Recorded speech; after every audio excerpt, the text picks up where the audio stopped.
Hello. आज हम बात करने जा रहे हैं कॉमन एंट्रेंस टेस्ट के बारे में बात करने जा रहे हैं। अब कॉमन एंट्रेंस टेस्ट के रिगार्डिंग क्या लेटेस्ट अपडेट आया है, उस अपडेट पे जो है एक वीडियो ऑलरेडी बन गई है, तो वो वीडियो आप देख लीजिएगा ताकि आपका ये डाउट क्लियर हो जाएगा कि क्या लेटेस्ट अपडेट आया है। और वीडियो का लिंक जो है मैं आपको डिस्क्रिप्शन में दे दूंगा ताकि आप वो वीडियो देख पाएँ, ठीक है। अब इस वीडियो में हम जो बात करने जा रहे हैं, अब उस वीडियो के अपलोड करने के बाद बच्चों को बहुत सारे जो है डाउट्स आए हैं, तो इसमें हम थोड़े से डाउट भी देखने वाले हैं। और सेकंड चीज़ ये आपको जो है इतनी टेंशन लेने की ज़रूरत नहीं है कि कॉमन एंट्रेंस टेस्ट होगा तो अब बच्चों को कितनी सारी प्रॉब्लम्स होंगी, तो आपको प्रॉब्लम की टेंशन लेने की ज़रूरत नहीं है। कॉमन एंट्रेंस टेस्ट सबके लिए होगा जो भी होगा, ठीक है। अब उसमें वेटेज देने की भी बात गई है, 12th के बोर्ड को भी वेटेज देने की बात कही है। जैसे कि दिल्ली यूनिवर्सिटी का आपने देखा होगा कि उसमें कहा गया था, उन्होंने कहा था कि हम 50% वेटेज जो है एंट्रेंस टेस्ट को देंगे और 50% वेटेज बोर्ड को देंगे, ठीक है। तो उस आर्टिकल्स में जो है काफ़ी सारी चीज़ें, अभी सिर्फ आर्टिकल्स आया है, मैं आपको पहले क्लियर कर रहा हूँ, अभी कोई ऑफिशियली नोटिफिकेशन नहीं आई है। उस आर्टिकल्स को जब आप रीड करेंगे तो वीडियो का लिंक और आर्टिकल का लिंक, दोनों लिंक आपके डिस्क्रिप्शन में मिल जाएंगे, ठीक है। नेक्स्ट, अब जो हम इसमें ज़रूरी चीज़ें बात करने वाले हैं, सबसे ज़रूरी चीज़, अगर कॉमन एंट्रेंस टेस्ट होता है इस साल सेंट्रल यूनिवर्सिटीज़ का, तो आपको एंट्रेंस प्रिपरेशन की सारी वीडियोस बनाई जाएगी। एंट्रेंस प्रिपरेशन के लिए आपको कौन सी बुक रेफ़र करनी है इसकी भी वीडियो बनाई जाएगी और एंट्रेंस की प्रिपरेशन भी कराई जाएगी, ठीक है। अब सेकंड चीज़, अब कई बच्चे सोचने लगे हैं क्या मतलब जो है एंट्रेंस टेस्ट के सिलेबस अगर वो किसी कोर्स की कर रहे हैं तो क्या वो कोर्स की प्रिपरेशन छोड़ दें? नहीं, आपको ये चीज़ें तो नहीं छोड़नी है। देखिए, एंट्रेंस टेस्ट जो होगा उसमें देखिए दो चीज़ हैं, एक तो जर्नल टेस्ट होगा और सब्जेक्ट स्पेसिफिक टेस्ट भी है, ये चीज़ आपको याद रखनी है। देखिए एंट्रेंस टेस्ट का अब इसको वो कैसे डिवाइड कर सकते हैं, मान लीजिए 100 क्वेश्चन आने हैं एमसीक्यू, ठीक है। एप्टीट्यूड टेस्ट जो जर्नल टेस्ट है वो सबके लिए है और सब्जेक्ट स्पेसिफिक आप जिस कोर्स के लिए करना चाह रहे हैं, आप बीए पॉलिटिकल साइंस करना चाह रहे हैं, बीए एलएलबी करना चाह रहे हैं, बीए जियोग्राफी करना चाह रहे हैं, बीकॉम करना चाह रहे हैं, बीबीए करना चाह रहे हैं, बीएमएस करना चाह रहे हैं, बीए जियो, बीए साइकोलॉजी, ऐसे बहुत सारे कोर्सेस होते हैं, ये तो आपको पता ही यूजी लेवल पे, ठीक है। तो एक तो जर्नल टेस्ट हो गया और एक सब्जेक्ट स्पेसिफिक टेस्ट हो गया। तो हो सकता है, देखिए, पेपर हो सकता है दो पार्ट में डिवाइडेड हो जाए या हो सकता है दो पेपर हो जाए, तो ऐसा तो नहीं है, आपको अपना सब्जेक्ट स्पेसिफिक तो प्रिपरेशन वैसे भी करनी पड़ेगी।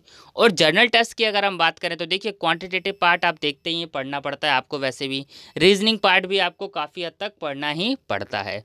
तो ऐसा नहीं है एप्टीट्यूड टेस्ट में कुछ अलग लेवल का चेंजेस हो गया, हाँ थोड़ा सा लेवल तो बढ़ जाएगा, ये तो चीज़ है, पर इसके लिए आपको परेशान होने की ज़रूरत नहीं है। उसके रिगार्डिंग जो है जैसा भी है सबकी वीडियोस अपलोड की जाएगी। आइए अब हम थोड़ा सा जो है कमेंट के बारे में बात कर लेते हैं कि क्या क्या चीज़ें मेन बच्चों को प्रॉब्लम आ रही है, ठीक है।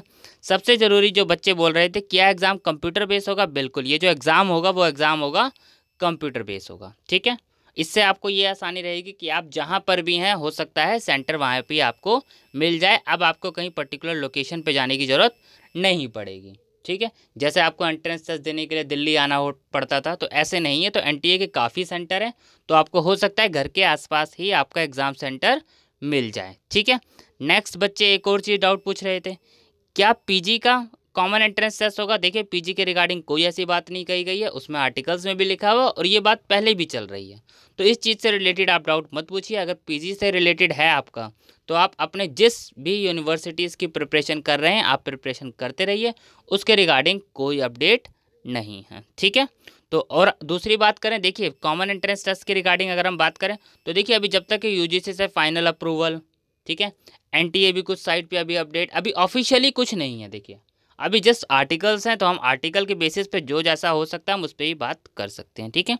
अब बात आ रही है क्या बीएलएलबी भी सीयूसीईटी के अकॉर्डिंग होगा? तो देखिए बीएलएलबी हो या बीए पॉलिटिकल साइंस हो, वो कोर्स यूजी लेवल पे जो भी कोर्सेज हैं, तो जब होंगे तो वो सारे ही होंगे, ठीक है। एंट्रेंस के लिए मैंने आपको बता दिया, उस चीज़ की तरफ से आप तैयारी मत कीजिए। आप जिस भी कोर्स की एंट्रेंस की प्रिपरेशन कर रहे हैं आप उसकी एंट्रेंस की प्रिपरेशन वैसे ही करते रहिए।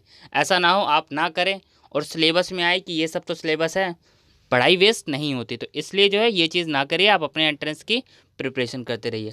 अब बात ये आएगी क्या मल्टीपल फॉर्म फिल कर पाएंगे? तो देखिए फॉर्म का तो ऐसा कुछ नहीं होता है, फॉर्म आप जितने मर्जी फिल कीजिए, ठीक है। बाकी तो जब फाइनल आएगा तब उसके रिगार्डिंग अपडेट किया जा सकेगा कि आप कैसे जो है फॉर्म भी मल्टीपल फिल कर सकते हैं, ठीक है।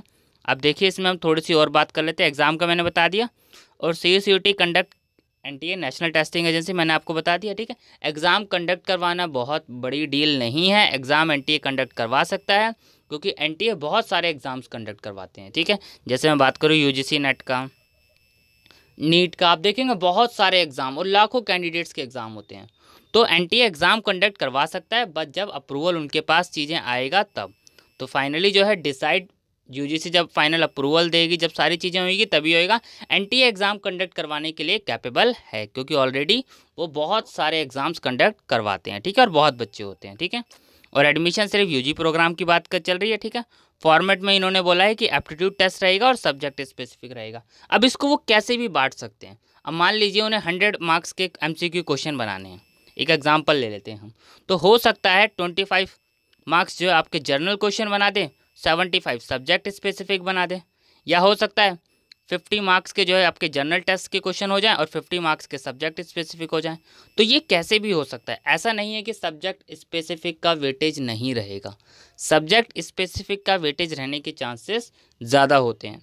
अगर मैं बात करूं तो 25% वेटेज हो सकता है, हम यहाँ एक्सपेक्टेड की बात कर रहे हैं, और 75% वेटेज है सब्जेक्ट स्पेसिफिक को। और जब आपने सब्जेक्ट स्पेसिफिक ही नहीं पढ़ा तो फिर आपका ही नुकसान है।